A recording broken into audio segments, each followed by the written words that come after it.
uma estranha realidade, o ensinamento de Dom Juan sobre as plantas alucinógenas. Quando saímos de Los Vidros, estava tão escuro que as silhuetas irregulares das montanhas se haviam fundido na escuridão do céu. Rodamos em silêncio mais de uma hora. Eu estava cansado, parecia que eu não queria falar porque não havia nada sobre o que falar. O tráfego era mínimo, poucos carros passaram vindo da direção oposta.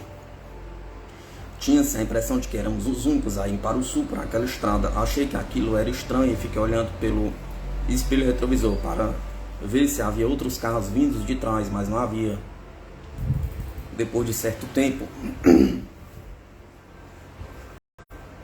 parei de procurar carros e recomecei a pensar na nossa viagem. Então reparei que os faróis do carro pareciam extremamente brilhantes, em contraste com a escuridão que desenvolvia.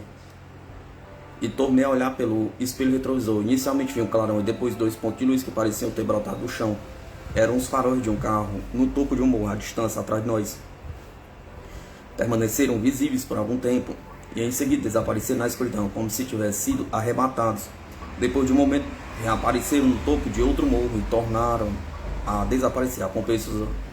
Acompanhei seus aparecimentos e desaparecimentos pelo espelho por muito tempo. Em certo momento pareceu-me que o carro estava aproximando-se de nós.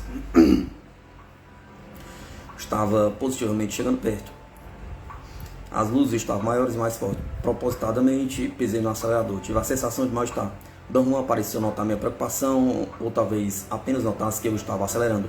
Primeiro olhou para mim, depois virou-se e olhou para os faróis distantes. Perguntou-me se eu estava sentindo alguma coisa. Respondi que havia horas que não via nenhum carro atrás de nós e que de repente tinha observado os faróis de um alto que parecia estar se aproximando cada vez mais de nós.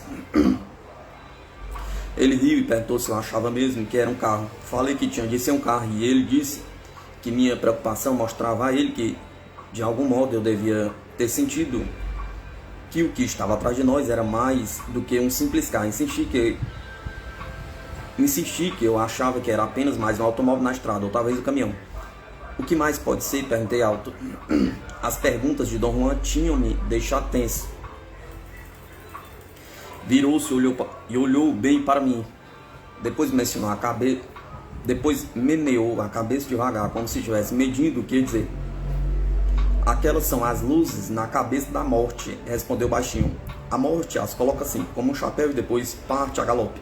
Aquelas são as luzes da morte, a galope, se aproximando de nós, aproximando-se cada vez mais. Senti um arrepio. Depois de algum tempo, tornei a olhar pelo espelho retrovisor, mas as luzes não estavam mais lá. Disse a Dom Juan que o carro devia ter parado ou saído da estrada. Não olhou para trás, apenas esticou os braços e bocejou. Não, disse ele, a morte nunca para, às vezes apaga as luzes, só isso. Chegamos ao nordeste do México, no dia 13 de junho.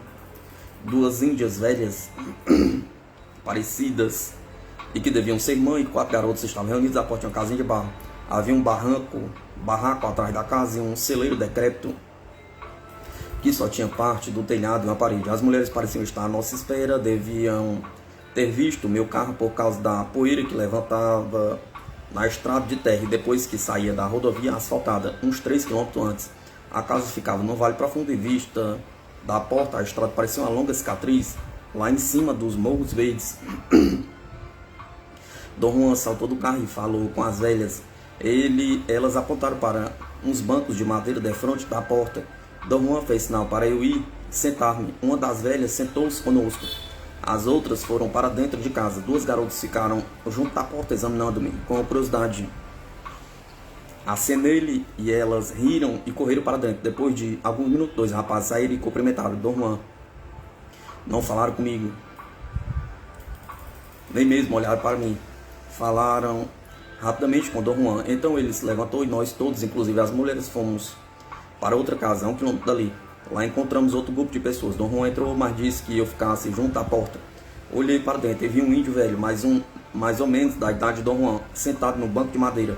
Ainda não estava escuro. Um grupo de índios de ambos os sexos estava quieto em volta de um velho caminhão estacionado de frente da casa. Falei-lhe em espanhol, mas eles propositadamente evitaram responder-me. As mulheres riam cada vez que eu dizia alguma coisa e os homens sorriam educadamente e desviavam o olhar. Era como se não me entendesse. E, no entanto, eu tinha certeza de que todos falavam espanhol, pois eu os ouvira conversando entre si. Depois de algum tempo, Dom Juan e o outro velho saíram e entraram no caminhão, sentando-se junto ao motorista. Isso pareceu ser um sinal para que todos subíssemos a carroceria do caminhão. Não havia proteções laterais, e quando o caminhão começou a andar, agarramos-nos numa corda comprida, amarrado nos ganchos no chassi. O caminhão ia devagar pela estrada de terra, a certa altura de uma imposta muito íngreme. Ele parou e nós saltamos e andamos atrás dele. Então 2 rapazinhos pularam de novo para a carroceria e sentaram-se na beirada, sem usar a corda. As mulheres riam-se e os encorajaram a conservar suas posições precárias. Dom Juan e velho, a quem chamavam Dom Silvio, andaram juntos e não pareciam estar preocupados com as brincadeiras dos rapazes. Quando a estrada se nivelou, tornamos a embarcar no caminhão. Viajamos por mais ou menos 1 hora. O caminho era extremamente duro e incômodo, de modo que eu me levantei e fiquei segurando o teto da cabina e viajei assim até pararmos defronte de um grupo de barracos. Ali havia mais gente. Já estava muito escuro e eu só consegui divisar algumas pessoas à luz baça e amarelada de um lampião de querosene pendurado junto de uma porta aberta. Todos saltaram do caminhão.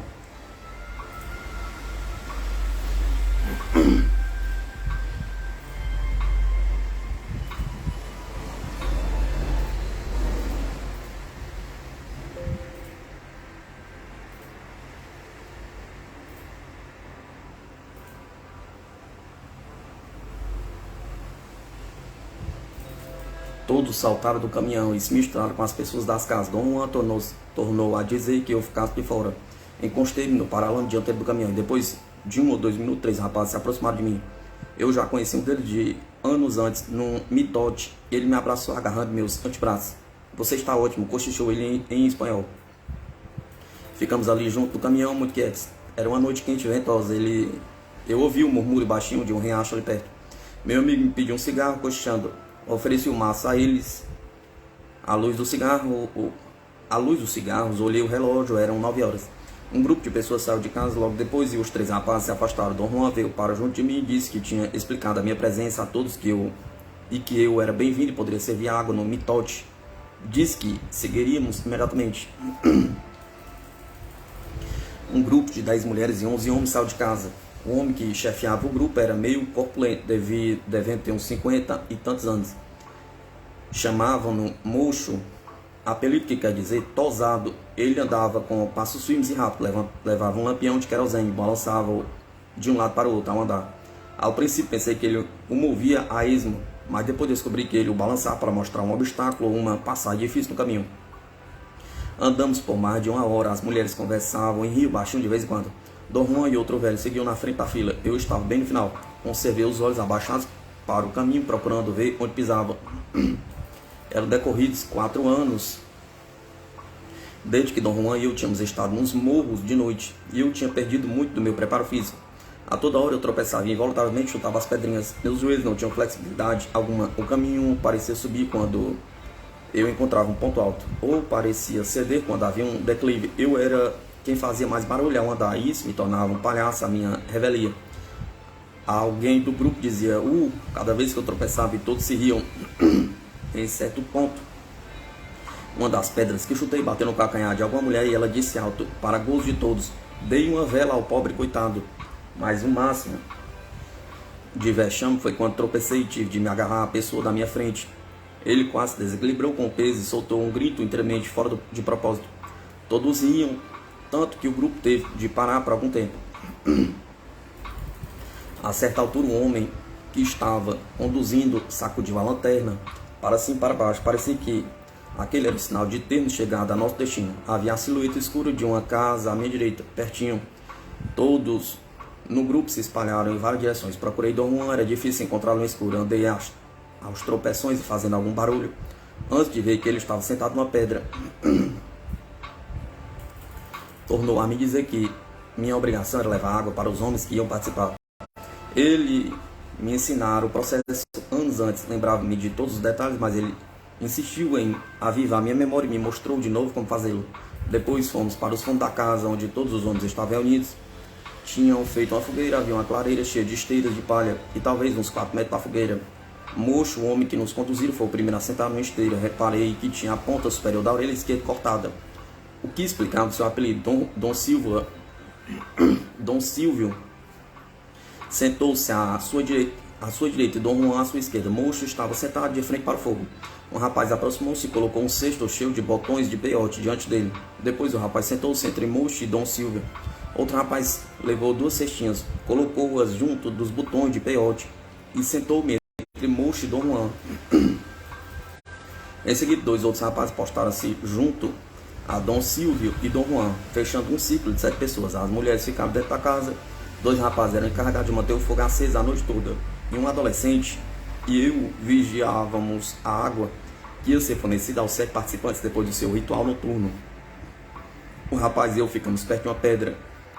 O fogo e a vasilha d'água estavam diante um do outro e uma distância igual a do ciclo de participantes. Mocho, o chefe, cantou sua canção de peiote. Estava de olhos fechados, seu corpo pulava para cima e para baixo. Era uma cantiga muito comprida. Não entendia as palavras. Depois todos eles, um por um, cantaram suas cantigas de peiote. Não pareciam seguir qualquer ordem preconcebida. Então Mocho pegou a cesta com os botões de peiote, tomou 2 e recolocou no centro do ciclo. Em seguida veio Dom Silvio e depois Dom Juan. Os 4 rapazes, que pareciam ser uma unidade separada, tomaram por sua vez 2 botões de peiote, seguindo a direção oposta aos ponteiros do relógio. Cada um dos 7 participantes cantou e comeu 2 botões de peiote 4 vezes seguidas. Depois passaram as 2 outras cestas que continham frutas secas e carne. Repetiram o ciclo em várias ocasiões durante a noite. No entanto, não consegui perceber nenhuma ordem oculta em seus movimentos individuais. Não se falavam, pareciam antes estar sós e para si. Não vi nenhum deles, nenhuma única vez, prestando atenção aos que os outros estavam fazendo. Antes do romper do dia, levantaram-se e o rapazinho e eu lhes fornecemos água. Depois deu uma volta para me orientar. A casa era um barraco de uma só peça, uma construção de barro baixa com um telhado de sapê. A paisagem em volta era bem depressiva. O barraco estava situado numa planície árida, com a vegetação mista, arbustos e cactos cresciam juntos, mas não havia árvore alguma. Não senti vontade de me aventurar longe de casa. As mulheres foram embora de manhã. Os homens se moviam calados na área que rodeava a casa. Por volta do meio-dia, todos tornaram a sentar-se na mesma ordem que haviam sentado na véspera.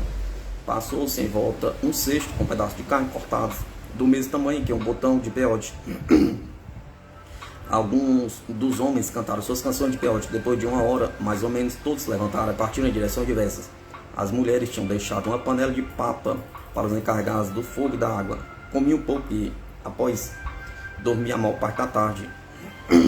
Depois de anoitecer, os rapazes encarregados da fogueira armaram outro e recomeçou o ciclo de tomar botões de peiote, obedecendo mais ou menos a mesma ordem que na noite anterior, e terminando ao alvorecer. Durante a noite, lutei para observar e registrar todos os movimentos de cada um dos 7 participantes, esperando descobrir a mais vaga forma de um sistema visível de comunicação verbal ou não verbal entre eles, mas não houve nada em seus atos que revelasse o sistema oculto. No princípio da noite foi reiniciado o ciclo de ingestão de peiote. De manhã vi que tinha fracassado completamente na tentativa de descobrir pistas que revelassem o líder misterioso ou de descobrir qualquer forma de comunicação oculta entre eles, ou qualquer traço do seu sistema de concordância. Passei o resto do dia sentado sozinho, procurando organizar meus apontamentos. Quando os homens tornaram-se a reunir na 4ª noite, eu sabia de algum modo que aquela seria a última reunião. Ninguém me dissera nada a respeito. No entanto, eu sabia que se separariam no dia seguinte. Tornei a sentar-me junto da água e todos os outros retomaram algumas de suas posições na ordem já estabelecida. O comportamento dos 7 homens no ciclo foi uma repetição do que eu tinha observado nas 3 noites anteriores. Fiquei absorto nos seus movimentos, como já tinha ficado antes. Queria registrar tudo o que faziam, cada movimento, cada pronunciamento, cada gesto. Em certo momento ouvi uma espécie de zunido em meu ouvido. Era um zumbido comum de ouvido e não prestei atenção. O zumbido ficou mais alto, porém permaneceu no âmbito de minhas sensações orgânicas comum.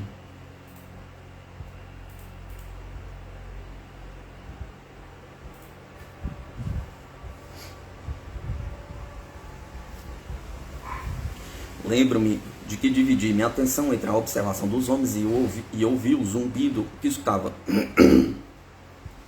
Então, num dado momento, as caras dos homens pareceram tornar-se mais brilhantes. Era como se tivesse acendido a luz. mas não era bem como uma luz elétrica, nem um lampião, nem um reflexo do fogo dos seus rostos. Era antes uma iridescência, uma luminosidade rósea muito tenue, no entanto visível de onde eu me encontrava. O zumbido pareceu crescer. Olhei para o rapazinho que estava comigo, mas ele tinha adormecido. A luminosidade rosa nesse ponto tornou-se mais marcada. Olhei para o Dom Juan, ele estava de olhos fechados, bem como Dom Silvio Mocho. Eu não conseguia ver os olhos dos rapazes mais moços, porque dois estavam debruçados para a frente, os outros dois estavam de costas para mim. Fiquei ainda mais absurdo olhando para eles. No entanto, não tinha compreendido plenamente que estava mesmo ouvindo um zumbido e via realmente um brilho rosado pairando sobre os homens. Após um momento tive consciência de que a luz rosa tenue e o zumbido eram muito constantes. Tive um momento de uma perplexidade intensa, depois um pensamento me passou pela cabeça. Um pensamento que não tinha nada a ver com a cena que estava presenciando, nem com o compromisso que eu tinha em mente para estar ali. Lembrei-me de uma coisa que minha mãe me dissera uma vez, quando eu era criança. O pensamento era perturbador e muito impróprio. Procurei livrar-me dele e empenhar-me novamente em minha vigília atenta, mas não consegui. O pensamento voltava, era mais forte, mais exigente, então ouvi claramente a voz de minha mãe me chamando. Ouvi o arrastar dos seus chinelos e depois a risada dela. Virei procurando-a, imaginei que ia ser transportado no tempo por algum tipo de alucinação, miragem, que ia vê-la, mas só vi o garoto dormindo a meu lado. Vê-lo ali me chocou e tive um breve momento de distância e sobriedade. Tornei a olhar para o grupo de homens, não tinha mudado de posição de todo, no entanto a luminosidade havia sumido, bem como um zumbido em meus ouvidos. Senti um alívio, pensei que a alucinação de ouvir a voz de minha mãe havia passado. A voz dela tinha sido muito clara e vívida.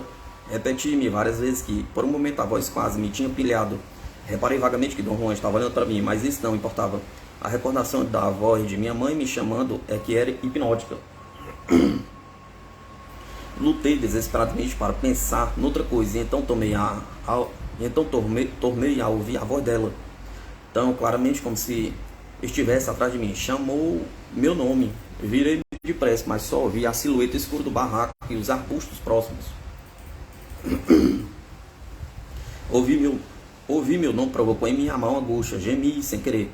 Senti-me frio e muito sol e comecei a chorar. Naquele momento tive a sensação de que precisava de alguém que me cuidasse. Virei a cabeça para olhar para Dom Juan, estava me fitando. Não queria ver ele, por isso fechei os olhos. Então vi minha mãe. Não era a ideia de minha mãe, como penso sempre nela.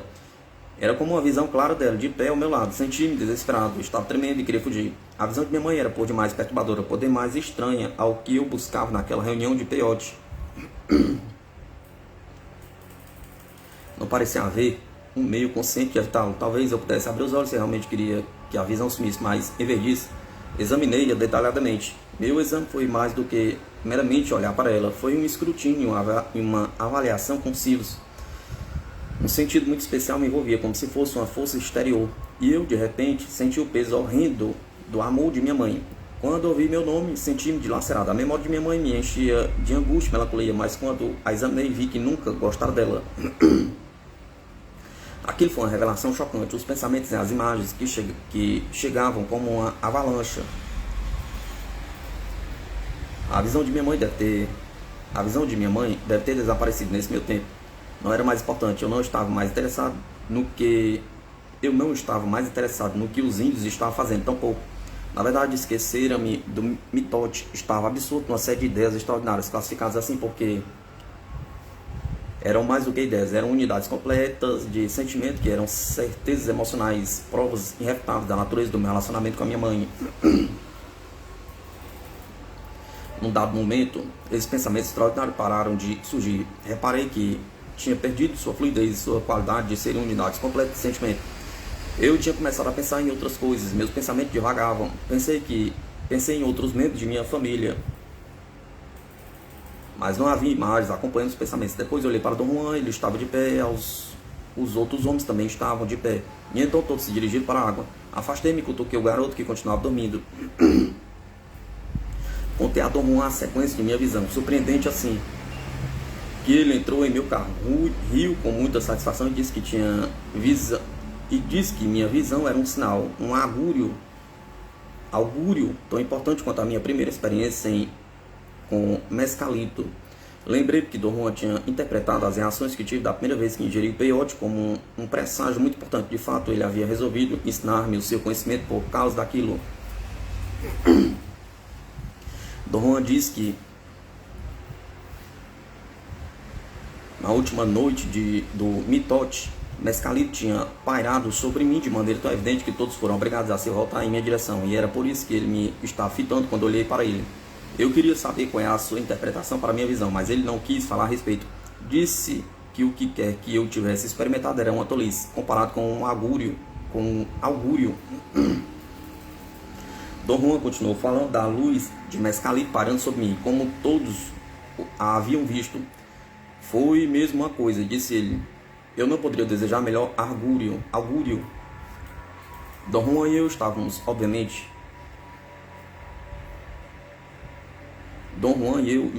obviamente, eram dois rumos diferentes de pensamentos. Preocupava-se com a importância dos fatos que ele interpretava como augúrio, e eu estava obcecado com os detalhes da visão que tivera.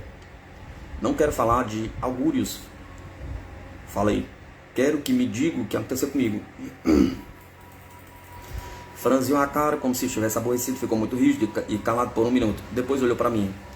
Seu tom era muito enérgico. Disse que a única coisa importante era que Mescalito tinha sido muito delicado comigo. Tinha me envolvido em sua luz e me deram uma lição sem que eu fizesse qualquer esforço, a não ser estar ali presente. No dia 4 de setembro de 1968, fui a Sonora visitar Dom Juan, atendendo a um pedido que ele fizera em minha visita anterior. Parei no caminho em Hermosillo para lhe comprar uma tequila não comercial chamada Bacanora. Esse pedido me pareceu muito estranho na ocasião, pois eu sabia que ele não gostava de beber, mas comprei 4 garrafas e as coloquei no caixote junto com outras coisas que comprara para ele. Veja, você comprou 4 garrafas, disse ele rindo quando abriu o caixote. Pedi que comprasse uma. Deve ter pensado que a Bacanora era para mim, mas é para meu neto Lúcio e você tem de dá-la a ele como se fosse seu presente pessoal.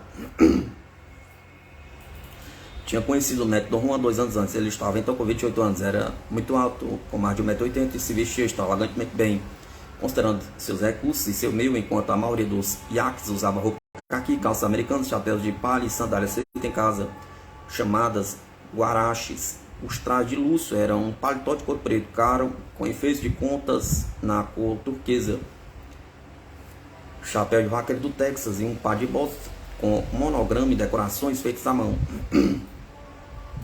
Lúcio adorou a tequila, levou logo as garrafas para a casa dele, aparentemente para guardá-las. Dom Juan observou displicentemente que nunca se devia guardar as bebidas, nem beber sozinho. Lúcio disse que não estava realmente guardando, era só até a noite, quando ia convidar os amigos para beberem com ele.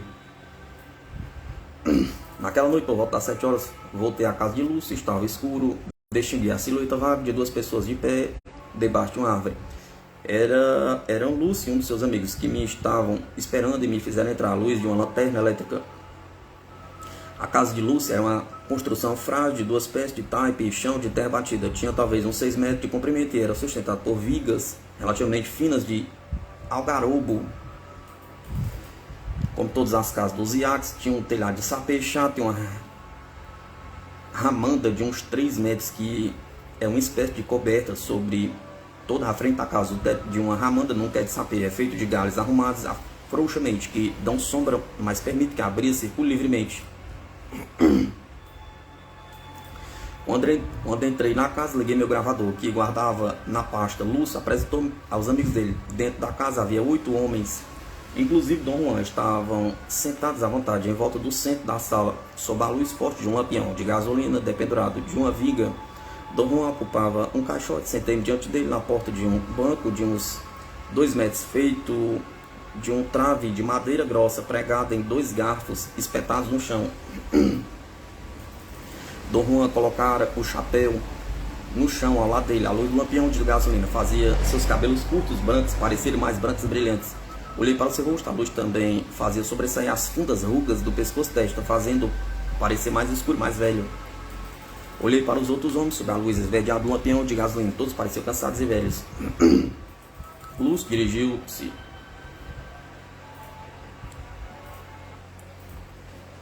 ao grupo em espanhol e disse em voz alta que íamos beber uma garrafa de Bacanora. que lhe havia trazido de Hermosilo, foi a outro quarto, pegou uma garrafa, tirou a rolha e deu a mim, junto com a canequinha de metal. Pus um pouquinho de nada na canequinha e bebi. A bacanora parecia ser mais densa, mais cheirosa do que a tequila comum, e mais forte também. Tive de tossir, passei a garrafa a todos, à exceção do Juan, se serviram de um pouco. Ele apenas pegou a garrafa e colocou de frente de Luz, que estava no fim da fila. Comentaram muito sobre o sabor forte daquela garrafa determinada e concordaram que a bebida devia ser proveniente das altas montanhas de Chihuahua. A garrafa foi passada uma segunda vez. Os homens estalavam os beiços, repetindo seus louvores e se empenharam numa viva discussão sobre as notáveis diferenças entre a tequila feita perto de Guadalajara e a proveniente das grandes altitudes de Chihuahua.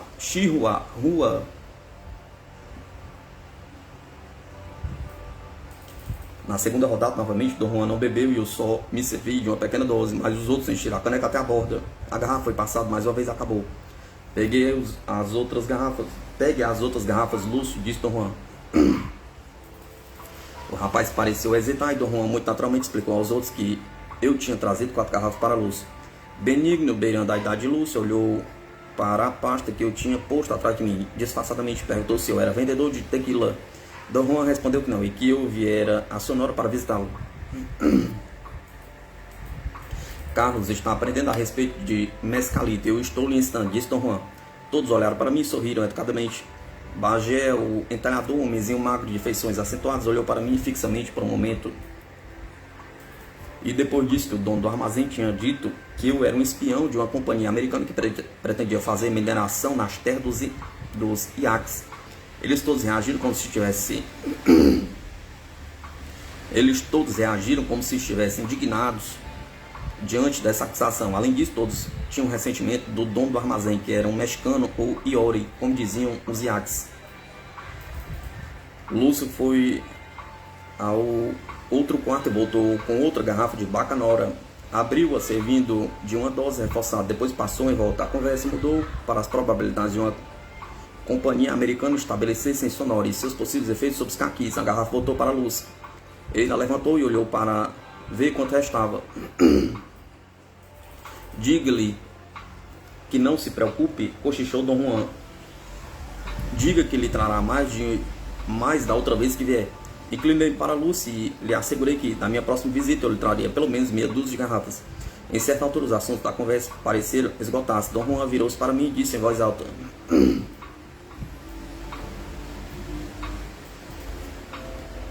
por que não conta aos nossos amigos sobre seus encontros com Mescalito? Perguntou.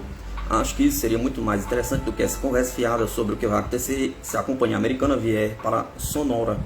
Mescalito é o peiote, vovô? Perguntou Lúcio curioso. Mescalito é o peiote, vovô? Perguntou Lúcio curioso. Há quem o chame assim, disse Dom Juan secamente. Prefiro denominá-lo de Mescalito. Esse raio de coisa provoca a loucura, falou Genaro, um homem alto, corpulento, de meia idade. Acho uma tolice dizer que Mescalito provoca a loucura, contestou Dom Juan baixinho, pois, se assim fosse, Carlos estaria numa camisa de força neste momento, em vez de estar aqui conversando com vocês. Ele o tomou e olhou para ele. Está ótimo. Ele o tomou e olhem para ele. Está ótimo. Bagé sorriu e replicou encabulado. Quem pode dizer? Perguntou. E todos riram. Olhem para mim então, disse Dom Juan. Conheci Mescalito quase toda a minha vida e nunca me fez mal algum. Os homens não se riram, mas era óbvio que não o levavam a sério. Por outro lado, continuou Dom Juan, é verdade que Mescalito leva as pessoas à loucura, como você disse, mas isso é só quando vão procurá-lo, sem saber o que estão fazendo. Isquere, um velho que parecia ter a idade de Dom Juan, riu baixinho, sacudindo a cabeça de um lado para o outro. O que você quer dizer com conhecer Juan? Perguntou ele. Da última vez que o vi, você estava dizendo a mesma coisa. As pessoas ficam malucas mesmo quando tomam esse negócio de peiote, continuou o Genaro. Já vi os índios e o Claus e o Shows comendo. Parecia que estava em hidrofobia, espumava, vomitava e urinava por toda parte. A pessoa pode ficar epiléptica ou tomar aquele ralo de coisa. Foi isso que o senhor Salas, o engenheiro do governo, me disse. E a epilepsia é doença incurável, vocês sabem.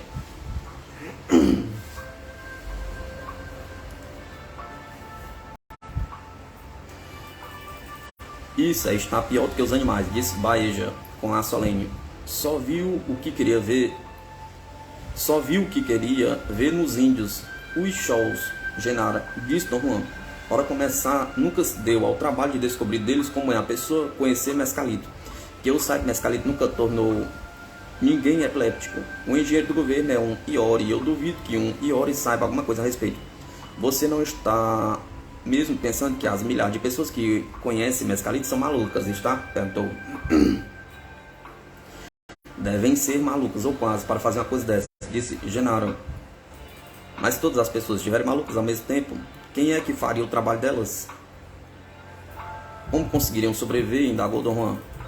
Macário, que é do outro lado dos Estados Unidos, contou-me que lá, quem o tomar, está marcado para toda a vida, falou Scary. Macário está mentindo, disse. Se disse isso, protestou Dom Juan. Estou certo de que ele não sabe do que está falando. É verdade que ele é muito mentiroso, disse Benigno. Quem é Macário? Perguntei. É um índio Yaqui que mora aqui, esclareceu Lúcio. Ele disse que é do Arizona e que esteve na Europa durante a guerra. Conta todo tipo de histórias. Disse que foi coronel, falou Benigno. Todos riam e a conversa passou para histórias incríveis de Macário, mas Dom Juan voltou ao tema de Mescalito. Se vocês todos sabem que Macário é mentiroso, como podem acreditar nele quando eu falo de Mescalito? Perguntou. Quer dizer peiote, vovô? Perguntou Lúcio, como se realmente estivesse querendo entender o termo. Que diabo, sim. O tom de Dom Juan era brusco. Lúcio recuou involuntariamente e por um momento senti que todos estavam com medo. Então Dom Juan deu um vasto sorriso e continuou no tom brando. Vocês não veem que Macário não sabe do que está falando? Perguntou. Não vem que para falar de Mescalito a gente tem de conhecer? Perguntou. Lá vai. Você outra vez, disse Scary. Que diabo é esse conhecimento? Perguntou. Você é pior do que Macário. Pelo menos ele fala o que pensa. Que saiba o que está dizendo, quer não. Quer saiba o que está dizendo, quer não. Há anos que venho ouvindo você dizer que temos de conhecer. O que é que temos de conhecer? Perguntei. Dom Juan disse que há um espírito no peiote, falou Benigno. Já vi o peiote nos campos, mas nunca vi espíritos. Que nem nada de parecido, acrescentou Baeja.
Mescalita é como um espírito, talvez, explicou Dom Juan. Mas seja o que for, isso não se esclarece até a pessoa conhecê-lo. Isquere reclama que venho dizendo isso há anos. Pois bem, venho mesmo, mas não é minha culpa que vocês não entendam.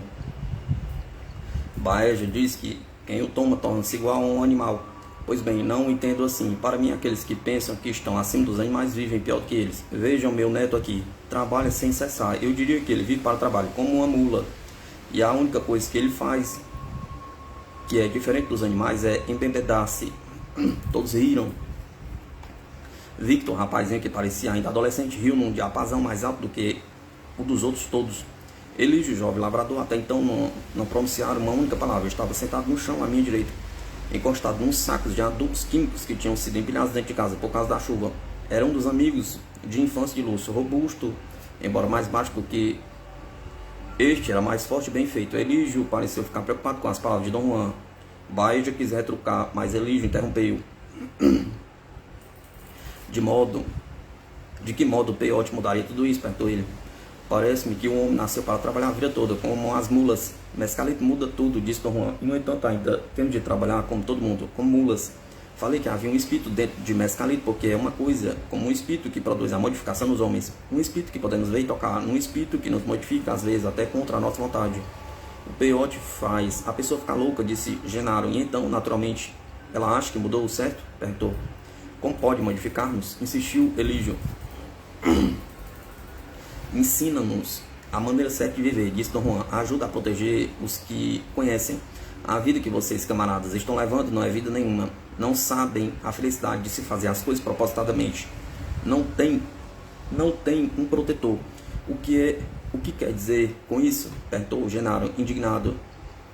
Por certo que temos Nosso Senhor Jesus Cristo, a Virgem Maria e a Virgem Guadalupe.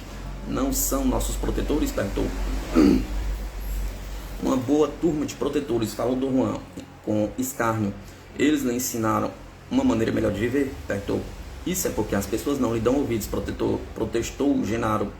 É só prestarem atenção e só prestam atenção ao diabo. Se eles fossem protetores de verdade, obrigariam vocês a escutarem, disse Dom Juan. Se Mescalito se torna protetor, você terá de atender, quer queira, quer não, porque pode vê-lo e atentar no que ele diz. Mescalito fará aproximar-se dele com respeito, não do jeito que vocês estão habituados a se aproximar de seus protetores. O que quer dizer com isso, Juan? Perguntou Isquere.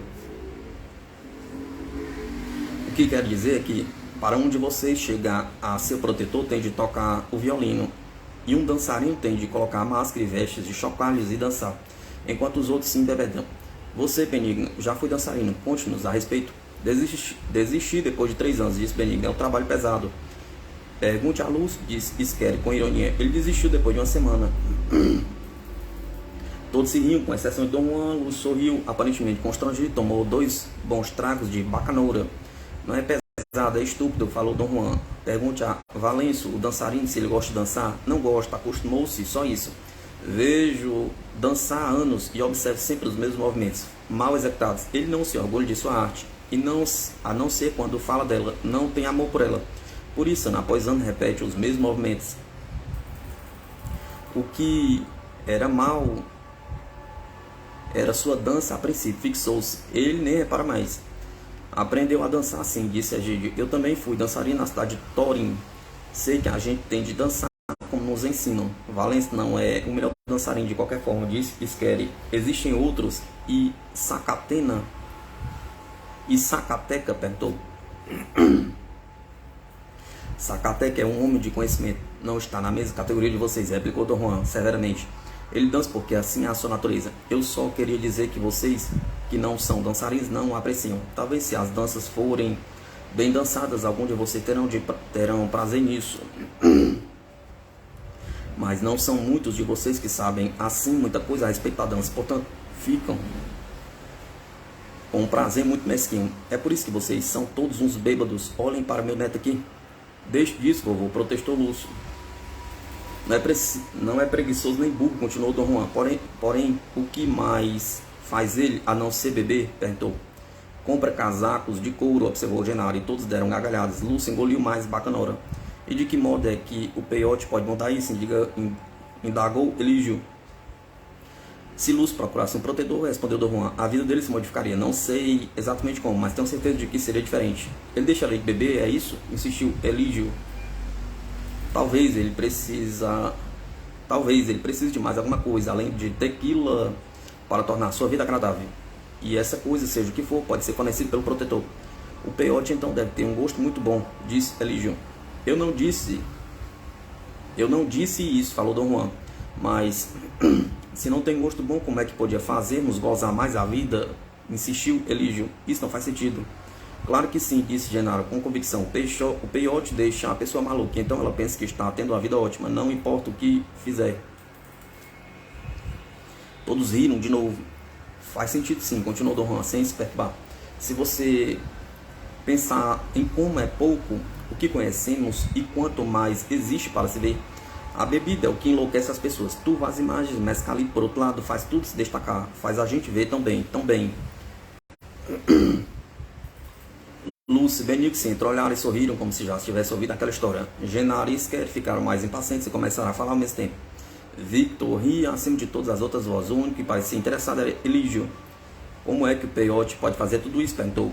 Em primeiro lugar, explicou Dom Juan, você tem de querer conhecer ele. E eu acho que isso é de longe o mais importante. Depois tem de ser oferecido a ele. E tem de encontrar muitas vezes. E tem de o encontrar muitas vezes antes de poder dizer o que o conhece. Então o que é que acontece? Perguntou Elígio. Você caga no teto com a bunda no chão, interrompeu Genaro. Os outros deram gargalhadas. O que acontece depois depende inteiramente de você, continuou Dom Juan, sem perder a paciência. Você deve ir até ele sem medo, e pouco a pouco ele lhe ensinará a levar uma vida melhor. Fez uma pausa longa, os homens pareciam estar cansados, a garrafa estava vazia. Lúcio, com a sua relutância evidente, abriu outra. O peiote também é protetor de carros? Perguntou Elígio, em tom de brincadeira. Não posso falar sobre isso, disse Dom Juan. Ele já o tomou 3 vezes. Peço que lhe conte a respeito.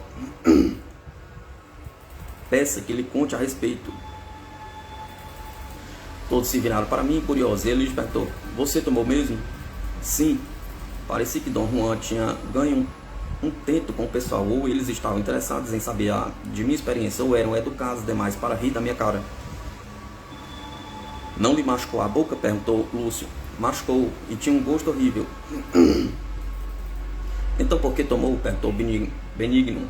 Comecei a explicar-lhe em linguagem complicada que, para um ocidental, o conhecimento que Dom Juan tinha sobre o peiote era uma das coisas mais fascinantes que se podia encontrar. Disse que tudo o que ele dissera a respeito do peiote era verdade, que cada um de nós poderia verificar essa verdade por si.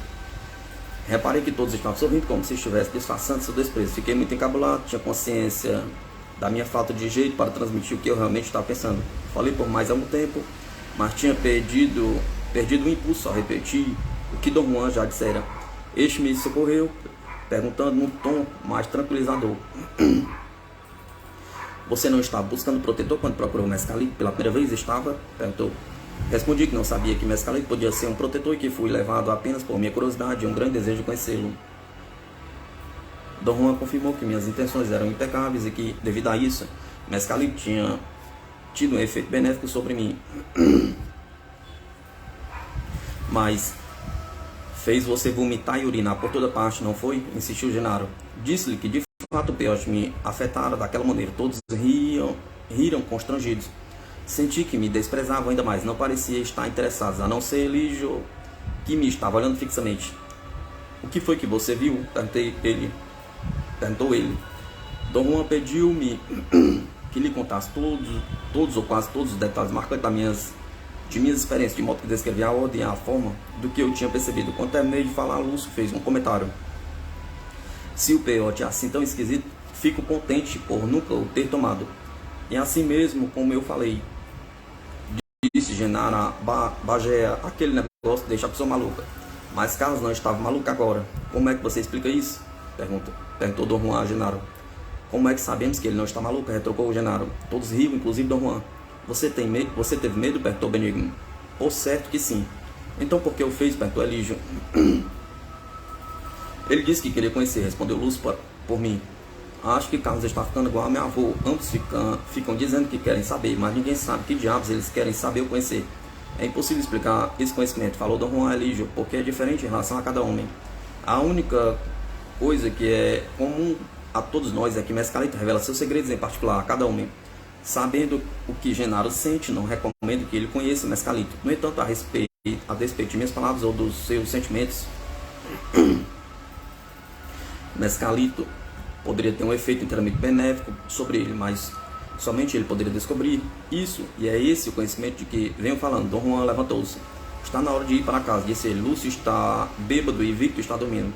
Nos 2 dias depois, no dia 6 de setembro, Lúcio, Benigno e Elígio foram à casa onde eu estava hospedado para ir caçar comigo.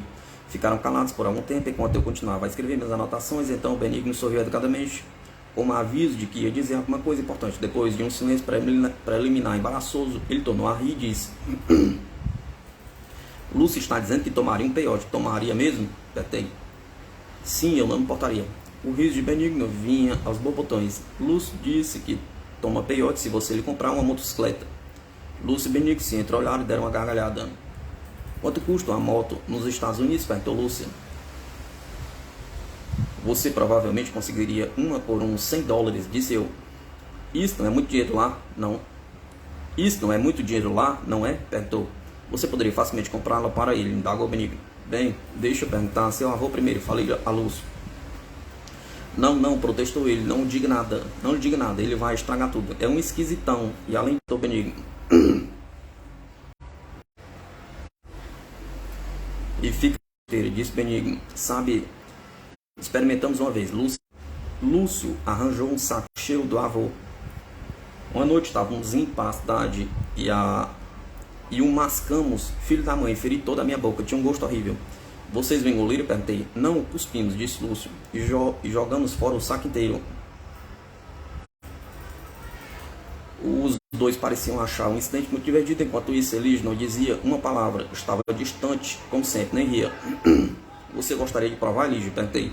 Não, eu não, nem mesmo por uma motocicleta. Lúcio e Benigno pareceram achar aquilo engraçado e se tornaram a dar gargalhadas.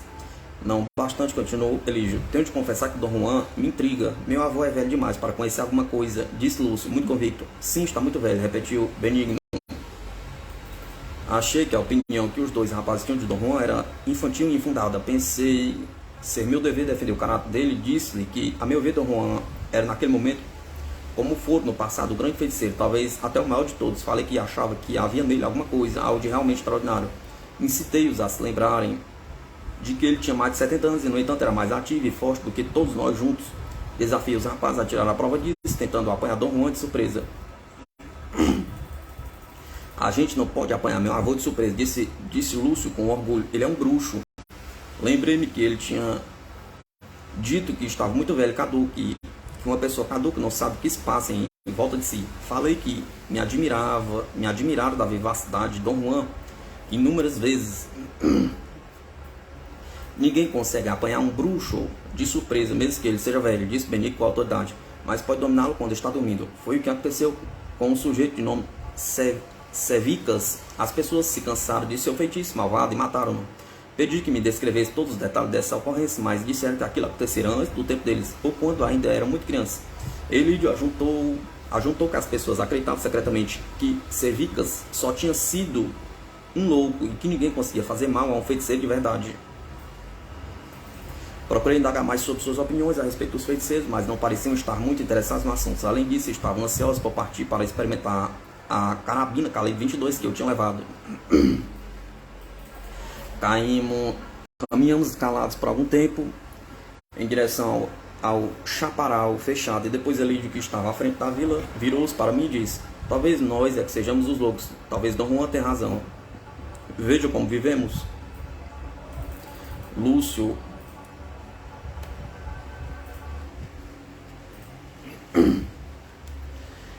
e Benigno protestaram. Procurei conciliar as coisas, concordei com ele e disse-lhe que eu mesmo tinha achado isso, que minha maneira de viver era errada, de maneira alguma. Benigno disse que eu não tinha o direito de reclamar da minha vida, que eu possuía dinheiro e um carro. Respondi que era fácil eu dizer que eles estavam em melhor situação, porque cada qual tinha a sua terrazinha. Argumentaram em coro que o dono de suas terras era o Banco Federal. Disse-lhe que também não era dono de meu carro e que o dono era o Banco da Califórnia e que minha vida só era diferente e não melhor do que a deles. A essa altura já estávamos ao meio do mato. Não encontramos nenhum veado nem javali, mas conseguimos 3 coelhos. Na volta para casa de Lúcio, ele declarou que a mulher ia fazer um ensopado de coelho. Benigno foi ao armazém comprar uma garrafa de tequila e umas sodas. Quando voltou do Juan, veio com ele. Encontrou meu avô no armazém quando comprava cerveja. Perguntou Lúcio, rindo. Não fui convidado para essa reunião, disse Dom Juan. Só passei aqui para perguntar se Carlos vai para Hermosilo.